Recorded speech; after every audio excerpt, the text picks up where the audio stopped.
Hello. Whew, it's Teresa Phelps Martin bringing you the energetic signature for Aries season. It's interesting, and perhaps you'll find this of interest. Clearly, I'm here to share with you support to help you be more of yourself, to be more true, to be more authentic, to be more present, to really embrace what you know above all else to be true for you, and hopefully feel a gentle nudge of encouragement to move in that direction, to move towards that energy rather than staying pulled back. I like to have a two-way dialogue, and this is only one-sided because it's just me. But for all of those that have tuned in, who have booked sessions, who have chosen to work more intimately with me, and those of you who just read the messages, the inspiration that I post, those of you who randomly reach out and just ask for extra support, this is for you all. This is for each of you and all of you, whichever way it is that you're showing up. And I appreciate you so much so. And in that transparency piece, I've totally been swimming in the deep waters. And I realized that this would not be coming out before Aries season began. So hopefully just that piece of information, you can be compassionate and supportive regardless. I am human. I am finishing my master's, which is very demanding at this moment. I am immensely grateful for the teachers, the adolescents that I am working with right now as they open my eyes up to so much of what most of you who are watching this are of sound mind, right? The idea that your brain is fully developed, you're over the age of 25, and then some for a number of you, including myself. And so it's been this real blessing to be in the company with childlike minds, and minds that weren't lives, I should say, lives where their minds had to have that childlike moments of their life removed, right? We all experience COVID differently. And they experience at this like prime time of still being able to be a child. So that is the signature for this month. This month is big. This month in the idea of like, I know I'm coming to you. It's March 21st as I record this. I needed to get out of this Piscean energy before recording it. That's at least what I'm telling myself. And why? Because it's in the deep waters. If you tuned in around March 8th, if you all of a sudden felt like there was a tidal wave of emotions that came through your life, it means you're human. It means you're connected to the deeper unfolding. That is when Saturn moved into Pisces. That's a major theme of Aries season. But what is that? That's really how I want to come back and actually shift the dial of this. I'm showing up to you in the middle of March during Aries season, cardinal fire energy, that journey where the sun is shining that light. It's illuminating that time for us to rebirth, to come alive again, to begin again. Astrologically, this is when we have the new beginning, the new year. The new astrological year is, if you think of a circle with like a clock, let's just go clock, and we're at 9 o'clock on the clock, which that has nothing to do, if your linear and logical mind is saying, what does 9 o'clock have to do with the beginning? It's just the visual for you. But it's that energy where we are in that bestowment of grace, that renewal, that rebirthing of energy, of how can we bring in that childlike energy, that love, that courage, that bravery, that enthusiasm, the vicarious nature of exploring and seeing what sits before us. This is what this time of year is. We see it in nature. I just went Even the daffodils have been having a hard time. So rather than looking at all the daffodils tipped over because of the chilly weather we've been experiencing, I was like, you know what? They deserve to be brought inside. Their light deserves to come in and illuminate this moment, these sweet, delicate, cheery signs of spring. And wildly, they're probably going to last longer than they ever have because the temperatures have been so cold. And flowers like the cold weather. They don't like freezing, but they like cold. So I just cut all of these at where they had tipped over. That's been my mantra of the past week. Even the daffodils are having a hard time. So times are hard. Times are hard. So honestly, there's this chance to say, well, what do you do when things are hard? Do you stay stuck? Do you stay held hostage by the contractive nature of life? Or do you do something? Or do you take action? Aries season is about taking action. It is about butting up against the frozen ground, the solid density of earth being frozen and breaking through, right? That's it. I really should stop there. So just, if you're ready to check out, then take this with you. How are you not so much going to be the hero? We've got to get past this hero energy, but how are you going to have courage to move forward even though it seems daunting? That is the energetic signature for Aries season. Now, wildly, we have a lot of earth energy still at the start of this Aries season. It shifts into more of that fire energy. Actually, I don't even know what it shifts into. I left that part out. Yeah, it shifts. It's like the Aries season ends with a big explosion. Okay, we have an eclipse at 29 degrees Aries, which I'm declaring now. I'm not talking about it for Aries season. I will make sure Taurus season comes early, the recording, so you can tap into what this eclipse energy is for you. On some level, eclipse energies should be their own video, but I'm being realistic. I can't do it all. I'm a one-woman show when it comes to this. So I'm producing a one-woman show, all right? So we will start the month with a new moon. We end Aries season with an eclipse. So it's interesting. Aries ignites at 0 degrees, new beginnings, new life, new moon. And then Aries season closes with an eclipse. So there's a lot that came through to me in this journey, that this is a time to rebirth.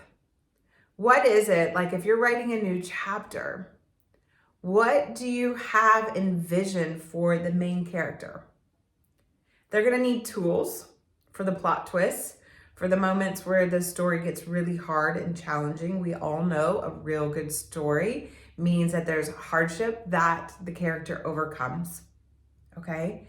And in that place, is it a story just about one and only? No, you can't have the individual without the collective, right? So it's this one in relationship to more. Because Aries season, the shadow side of Aries would be all things Libra, right? Aries is like the bull in the china shop. It's just going to ram its way through to get to what it wants. It doesn't care what it breaks along the way. Libra says, let's kind of be aware that we're in relationship with one another. We are in the sea of humanity and the cosmic waters are churning and we are influenced by those cosmic waters. Whether you're watching this, I'm going to say you are tuned in.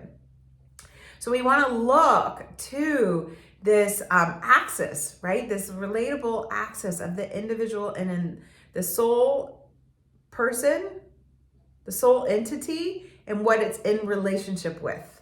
That's Libra, okay? It's why Libra energy can get so angry is because they're passionate and they're really wanting to keep the peace. And sometimes that means they undermine their own peace, which then makes anger come to the surface. A misaligned Aries would be a ton of anger, right? The opposite energy for Libra would be looking at that Aries aspect of you, that fire aspect, and how is it going to be imbalanced where other people's air doesn't make you explode, and at the same time, it doesn't blow you out. So how are you going to work with the fire within yourself? Aries season means we need to move. It is not really the time to sit and marinate. It is the time to go for a walk, to run even, to do core work, to do a lot of twists, to do igniting practices where your heart rate elevates within a healthy point. You feel the warmth, you feel the glisten, you feel the sparkle of your skin, and you ignite life. You breathe in vitality. So you do want to be aware of when anger surfaces. You do want to acknowledge when you're trying to just be the supporting character for everybody in the storyline. It's not about having permission to go be the villain, but it's realizing that you're going to upset some people along the way. The sun is shining for us in a way. How can you awaken what it is that you've been sitting with all winter since that equinox in October? What is it that you laid to rest and you've been tending to and allowing to settle, that now in that you can really bring life forward? Just like the daffodils, I planted these bulbs 2 years ago when my in-laws were moving. These flowers represent my father-in-law, who is a good example of what happens when you're 87 years old and your mind is deteriorates. However, his light can live on, even though I didn't plant them the way my mother-in-law wanted me to, but his light can live on because I had so many daffodils to plant. I had to dig into the earth, plant them, and wait for them to really be vibrant. They weren't as vibrant last year as they are this year. Is patience.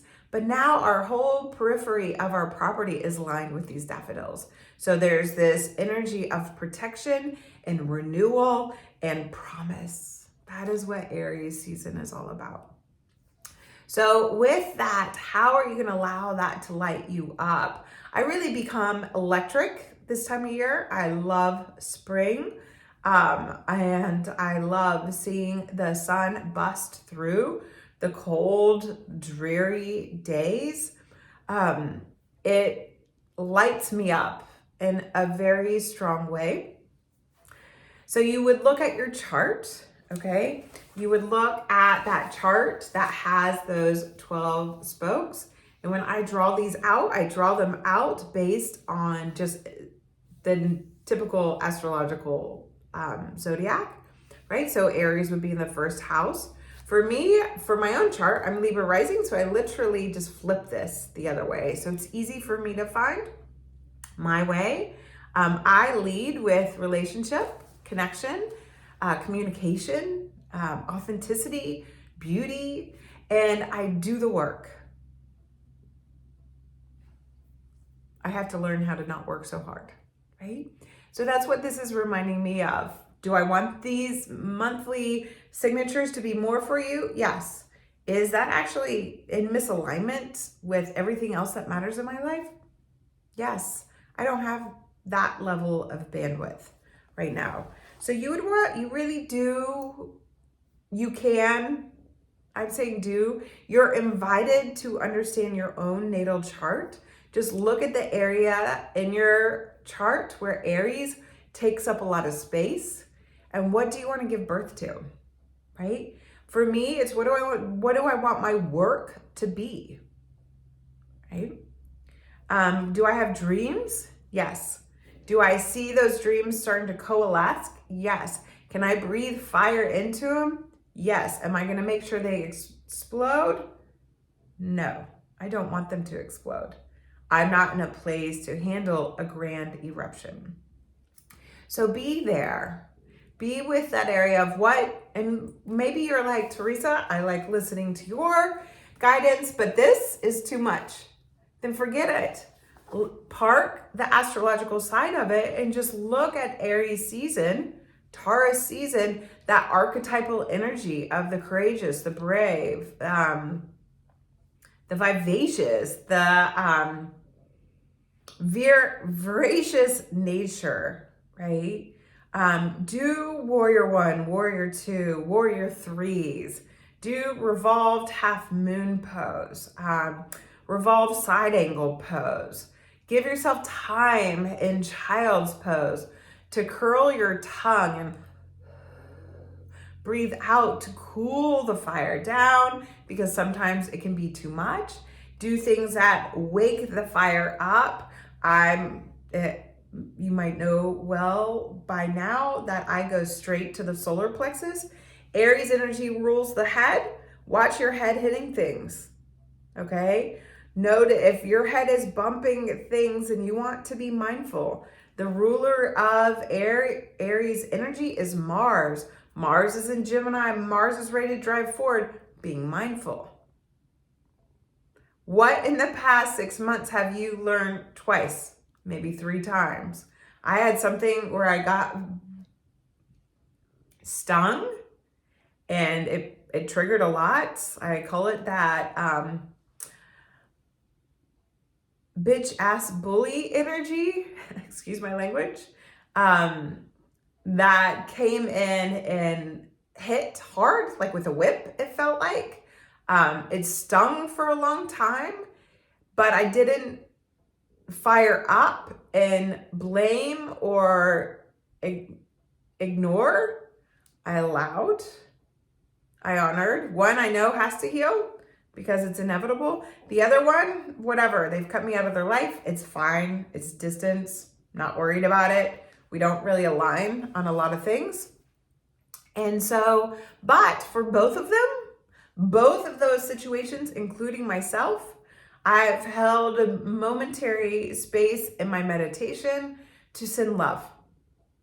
Because whatever wound is getting awoken in all of us, Chiron is in Aries right now, so it's something to pay attention to. The wound of like initiating, starting anew and getting burned, right? Of failing. However, what happens when we fail? The next time we try, we have more evidence because we've learned something, right? So in these moments, I offer love, not my love. I call forward and channel love because it has nothing to do with me and it's nothing about me. It's bigger than that. So that's how you work with this cardinal fire energy. That is really the theme of the moon. Aries season started with a balsamic moon. Aries season is starting with Pluto at this, you don't need to know the technical term, so I'm not going to even say it, but it was when a degree is at 29. It's at the very end. It's a fully pregnant individual ready to give birth. What are you giving birth to? What has been transformed at an undeniable level? The shape and form of your life, that you're now giving yourself permission to allow it to pivot. Because if you're tuning into any other conversations, which I hope you are, right? Astrology Hub, Molly McCord, Chani Nichols, I think that's her name. I can't remember her because when I see her, she has big glasses on and hair.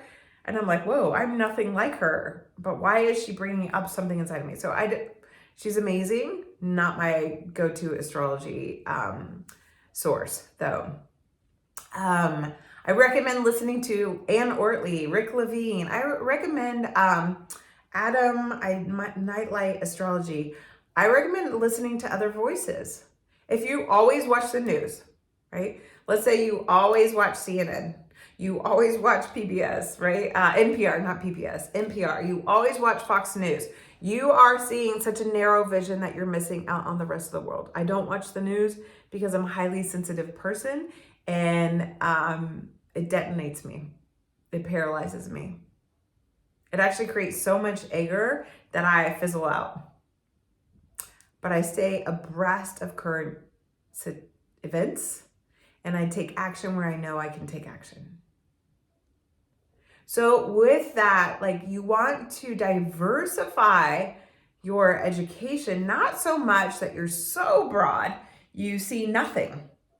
Like, you don't know where you will fit in it. So it's knowing when to narrow, and it's knowing when to expand. And this is actually something I do with my clients. Like sometimes you're so here, so here, so here. Like how much can you see? Right? So then you expand, you broaden on the horizon. You broaden, you need to be able to see more. Now, are you seeing so much you don't know what's right in front of you? So then you bring that energy back in. So that's the idea of working with the cosmic energies, the energetic signature. We can actually help notice when we're all here. Like I had a conversation with somebody today, like we need to, like, so caught up in it, it needs to be shelved because you're losing yourself, right? So open up a little more. What matters? What are you bringing forward? What are you moving towards? This isn't astrological. This is a daily question I ask myself every day. And I ask my clients to check in with themselves as well. They're not my clients. The individuals that I have the privilege to work with right now, to hold space with, what are you moving towards? And what can you light a fire on? So it doesn't mean literally taking the match and throwing it into the fire pit to ignite. It does mean clarifying, acknowledging, and aligning with that and moving forward with it. Take the action. I could look at these daffodils all tipped over forever and say, oh, even the daffodils are struggling. Or I could go out there and just bring them in, warm them up. I grow flowers. I don't cut my flowers. So this is a big deal, by the way. And so anyhow, I love the natural beauty, so I let them be. But notice how happy they are. Take action. Take action. Take action. That would be like my biggest thing to say right now. Take action with boundaries. Okay, so I'm going to summarize this energy this month. If we used the zodiacal wheel and the arrangement of the cosmic energies to help support us in our journey, we want to honor that we have an individual experience. But the only way we can have this individual experience is because we're in relationship with so many others. So in your individuality, you don't want to separate so much that you lose sight that you're swimming in the same sea of humanity, but that you want to understand what is it that you can bring in.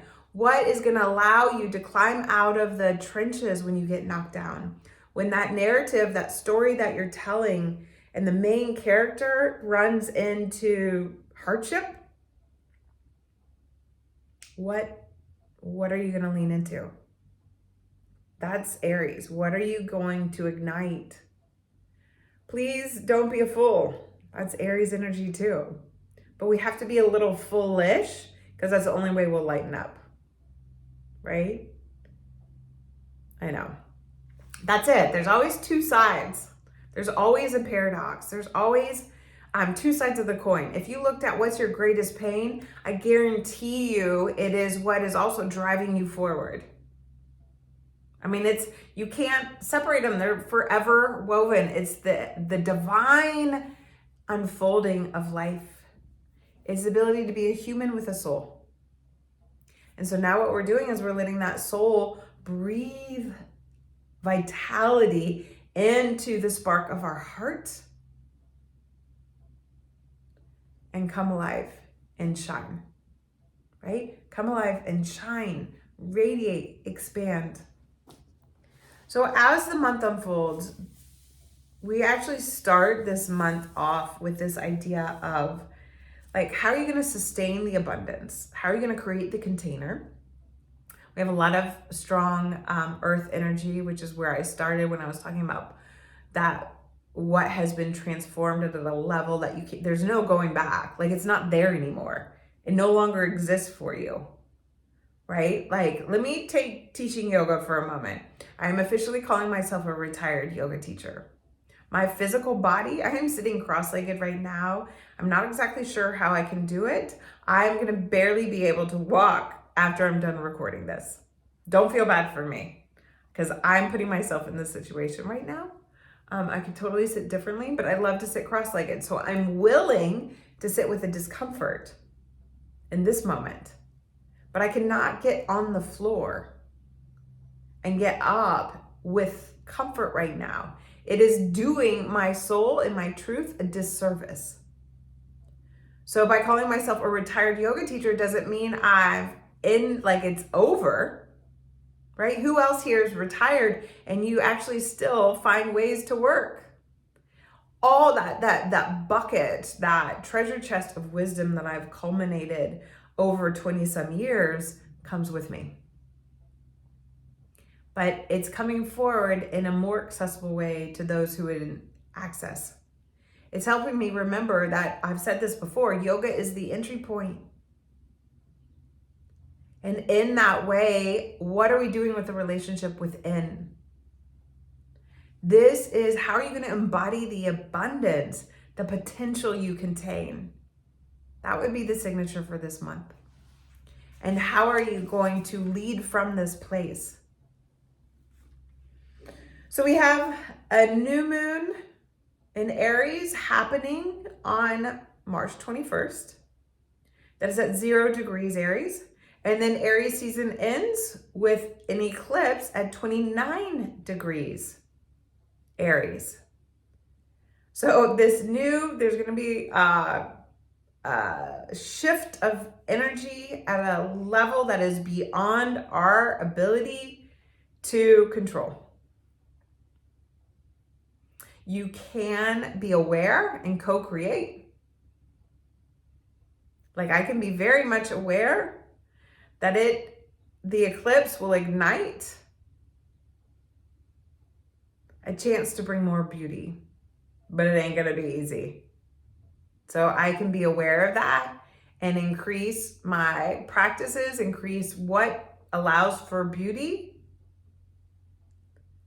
Start by seeing it. Aries energy, that fire energy, our vision, right? Start by seeing it. We have that new moon. What is the date of the... Let me go to my other calendar. What is the date? Because I can hear some of you asking. Well, what's the first day of spring? I'm sorry, not the first day of spring. You wouldn't know this. 4/20, April 20th. You know, if your birthday is April 20th, that you have 29 degree, you're on that cusp. You're that person like, am I Aries, am I Taurus? Am I Aries, am I Taurus, right? You're Aries. Unless, of course, you were born when the sun was at 0 degrees Taurus, then you're Taurus. That's why you can't go by what the books say. You have to look at your chart to know. Take ownership. Okay, and that there's just a lot of energy that happens around the 20th. So I will come forward with that. Okay, the full moon happens for those of us who live in Jefferson County over spring break. It happens on April 6th, really, really early in the morning of the 6th at 16 degrees Libra. So it's that midway point. And so we have two new moons, right? We have a solar eclipse and we have a regular good old Aries new moon this month. There is a name for a new moon, like when you have two full moons, it's a blue moon. It doesn't happen that often, but I can't remember at this moment what the name for two new moons are. We have this month, that energy of the full moon, by the way, is to stop the bullying, respect yourself, right? You can fight the bullies if you want to, but I think honestly, sending them love is more productive. Now, if I went into some of the things that are sitting before Congress right now, we have to fight for some of that. Okay, we have to give voice to those who don't know how to have their voice, especially children. They don't have a voice. Legally, they don't have a voice. So anyhow, that's another that's another touchy subject for me. Okay, so we have the new moon. The full moon is about really honor your boundaries, your sense of self. How are you going to bring love and beauty and bring more trust? Bring more trust. How can you see this Aries season, the trust, the beauty, the goodness? Okay. Pluto, this is what I was saying earlier. This is what all the other astrologers are saying. Pluto moves into Aquarius It's enormous. It's so big that I don't even know how to put words to it because it's just really big. But it's also really big, like when Pluto moved into Capricorn like 15 years ago. Okay. So it's just a big shift. Nobody that is alive right now has seen it before. Okay. Pluto takes so long, and its ecliptic orbit means that it's 20 years in Aquarius. It'll go back into Capricorn this summer and late fall, but it'll be 20 years. And then when Pluto moves into Pisces, it's even longer. And then when Pluto's in Aries, oh, it's long. Okay. So we don't need to go down that rabbit hole. Mars will move into Cancer on the 25th, so later this week. And that's when we all are driven by emotions. It can be good, right? To be sensitive. But all this mindful choices that we've been doing and clarifying, the storylines that have repeated themselves to make us choose consciously of the company that we keep, honestly, would be more so than anything. Now we're going to feel into that. Mars doesn't like to be in Cancer. So it's another slowing down with a lot of emotions driving us forward. So you can use your emotions as understanding the undercurrents to help you get clear in what action you want to take. So we'll have, there's another big change. Mercury is already in Aries, and then Mercury will move into Taurus on April 3rd. It enters its storm on where Mercury retrograde shadow on April 15th. It won't go into retrograde until Taurus season. Venus moves into Gemini on April 11th. And I already shared that Mars moves into Cancer on March 25th. And Saturn will continue to be in Pisces for the rest of the season. Jupiter will continue to be in Aries, but then Jupiter will move into Taurus. I haven't been as fixed on the details of the cosmos, mainly because Pisces energy blurs the lines a little bit. But by the end of Aries season, Jupiter will be at 23 degrees. So Jupiter moves into Taurus either in Taurus season or Gemini season. So I could go on now that I'm here. I think it's long enough. If you have questions, ask me. If you want me to do this differently, make a request. If this is helping you, let me know. I think you all know that I always teeter-totter on, should I let it go? And that should is like, okay, let me sit and check in. And there's a part of me that isn't so much letting go of the cosmos, but of letting go of offering in this way.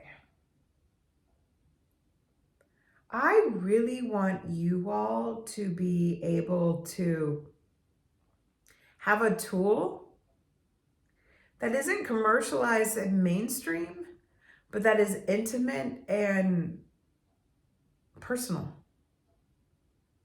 If you can understand your chart, you can do this for yourself. So I know I have tried to bring forward workshops. I think it needs to be a retreat, like far away, where we can initiate the cosmic awareness. We can breathe, we can journal, we can meditate, we can be in a beautiful environment. So I have an idea. I've had this idea. It's still, I'm getting a not yet. Not because I'm reluctant, but because I need to get to the finish line of my Master's of Science and complete something I began a long time ago. And then more will come forward.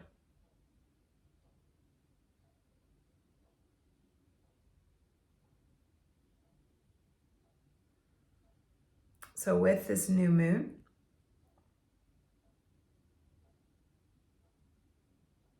with all of this energy that I have brought forward,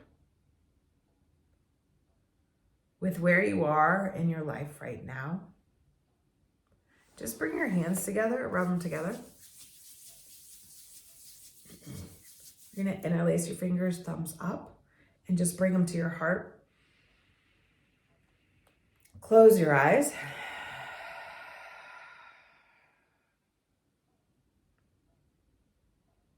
And just feel the warmth of your hands on your own heart.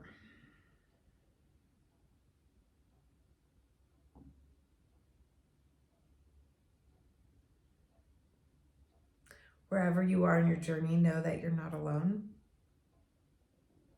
All the stars shine for you. They shine with you. We are here together navigating. We're just navigating our paths on our own ways. And may you find this place of navigation that you're anchored into what it is that your soul is asking you to shift, the abundance you're being asked to embody, and the way that you are awakening, that you're coming alive. And may you continue to come alive in a way that is soul supportive. So you can be real, you can be true, you can be soulfully you. If your eyes are still closed, you can just turn your palms up, bow your head, look into the palms of your own two hands to return. And I will return before April 20th to loop into the eclipse energy, the sun squaring Pluto, the birthing of Taurus season, because Taurus season is coming forward on the coattails of this eclipse. And so circling back to what is a bigger signature for this month is how can you embody the abundance, the potential, and in that we're breaking ground in so many ways. Like it's like the astrologer, the amateur astrologer in me, the advanced astrologer student, the teacher in me needs you to know that Pluto is entering Aquarius. It gets like all astrologers all excited. It's all they can talk about. And it is a big deal. But at the end of the day, you're a bigger deal because you are the one who's walking in your own two shoes. You live in your skin and bones. You are going to see how this energy shifts our times, because all astrologers know that there's such a pattern that is not random, but it's what we do with it. It's what we do with it. So come back to that inner agency. How do you want to lead? My hope is that you lead with soul. You lead with what matters to you. You lead with a passion for living and not just existing. And so I bring this to you with great gratitude and appreciation. You know the deal, like, subscribe, blah, blah, blah. I'm trying to make peace with social media and really appreciate you for choosing what you tune into and tuning in to things that support the long-term trajectory. It's okay to be curious, but just how is that impacting your life? How is that working out for you long-term? And that impulse is strong during Aries season. So how are you working with the deeper impulse of you? So be real, be true, be you. That's what you got. And I will come back. More to come, as always. There's always more. It's forever unfolding. And we get to unfold at this time together.